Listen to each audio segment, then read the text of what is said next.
आज के एपिसोड में हम आपको भारत के इतिहास के कुछ ऐसे किस्से बताएंगे, कुछ ऐसी तस्वीरें दिखाएंगे जो भारत के इतिहास के कुछ ऐसे पहलू बताएंगी जिनसे शायद आप आज तक अनजान थे। 1932 में जे.आर.डी. टाटा ने भारत की सबसे पहली विमान सेवा शुरू की थी, टाटा एयर सर्विसेज, जिसका नाम बाद में एयर इंडिया कर दिया गया। 15 अक्टूबर 1932 को इसी टाटा एयर सर्विस की सबसे पहली उड़ान भरी थी, लाहौर से मुंबई तक, जिसके पायलट थे खुद जे.आर.डी. टाटा। 29 जुलाई 1946 को टाटा एयरलाइन एक पब्लिक लिमिटेड कंपनी में तब्दील हुई, जिसके बाद इसका नाम एयर इंडिया कर दिया गया, जिसके बाद एयर इंडिया की रेगुलर कमर्शियल सर्विस शुरू हुई। ये तस्वीर एयर इंडिया की सबसे पहली कमर्शियल फ्लाइट की है। ताजमहल की ये तस्वीर है जब दूसरा विश्व युद्ध चल रहा था। तब अमेरिका और ब्रिटेन की तरफ से भारत को ये गुप्त सूचना मिली थी कि जर्मनी और जापान मिलकर ताजमहल गिराने की साजिश कर रहे हैं। तब भारत सरकार ने ताजमहल के ऊपर बांस का स्ट्रक्चर बनाकर उसे ढक दिया था, ताकि लड़ाकू विमान अगर ऊपर से बम गिराने की कोशिश करे तो उन्हें ताजमहल ना दिखाई दे। ये तस्वीर उस वक्त की है जब सुभाष चंद्र बोस को अंग्रेजों ने आखिरी बार पकड़ा था। आखिरी बार इसीलिए क्योंकि 18 अगस्त 1945 को वो हवाई जहाज से मंचूरिया जा रहे थे और इसी सफर के दौरान वो लापता हो गए।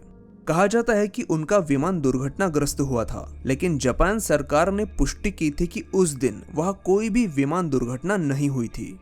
यही उनकी आखिरी तस्वीर है जो उस हवाई यात्रा से पहले ली गई थी।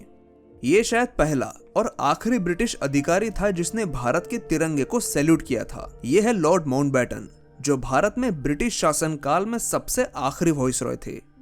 1914 में पहले विश्व युद्ध के दौरान अंग्रेजों ने भारतीय सैनिकों को युद्ध में भाग लेने के लिए दूसरे देशों में भेजना शुरू किया था। इस दौरान हमारे सैनिकों को अच्छे और बुरे दोनों हालातों का सामना करना पड़ा था। ये तस्वीर फ्रांस की है, जिसमें एक छोटा बच्चा हमारे सैनिकों के साथ कुछ अच्छे पल बिता रहा है, तो इस दूसरी तस्वीर में एक महिला हमारे सैनिकों के साथ कुछ गलत व्यवहार करती हुई दिख रही है। ये तस्वीर है ब्रिटेन की पहली रानी विक्टोरिया और उसके नौकर अब्दुल की। अब्दुल करीम 1887 में आगरा से इंग्लैंड गए थे और महारानी की सेवा में भर्ती हो गए। कहा जाता है कि ये दोनों एक दूसरे से प्यार किया करते थे। उन दिनों पूरे इंग्लैंड में सिर्फ इन दोनों की ही चर्चा थी। हॉलीवुड में इस प्रेम कहानी पर एक फिल्म भी बनी थी। ये तस्वीर है टंट्या भील की, जो रॉबिन हुड नाम से जाना जाता था, क्योंकि उसने गरीबों पर जुल्म करने वाले अंग्रेजों के खिलाफ बगावत की थी। मध्य प्रदेश में जन्मे टंट्या भील ने अंग्रेजों में काफी दहशत पैदा कर दी थी। वो और उनकी टोली अंग्रेजों को लूटते और गरीबों में बांट देते। उनके इसी तेवर की वजह से अंग्रेजों में वो रॉबिन हुड नाम से मशहूर थे, लेकिन आज भारत में ही काफी कम लोगों को उनके बारे में पता है। ये उसी लड़ाई की सच्ची तस्वीर है जिसे बैटल ऑफ सारागढ़ी कहा जाता है। 12 सितंबर 1897 का वो दिन था जब सिख रेजिमेंट के सिर्फ 21 बहादुर सिपाही 10,000 अफगानियों से भिड़ गए थे। इन सैनिकों को पीछे हटने के लिए कहा गया था, क्योंकि सारागढ़ी पोस्ट आसपास के किलों को सिग्नल देने का काम किया करती थी, लेकिन वो बहादुर जवान पीछे नहीं हटे और मरते दम तक अफगानियों से लड़ते रहे। अभी आप जो तस्वीर देख रहे हैं वो है दिल्ली के लेडी हार्डिंग हॉस्पिटल की, और इस महिला मरीज के छाती पर जो मशीन लगा है उसे कहा जाता था आयरन लंग। इस मशीन का इस्तेमाल पोलियो के मरीज पर किया जाता था।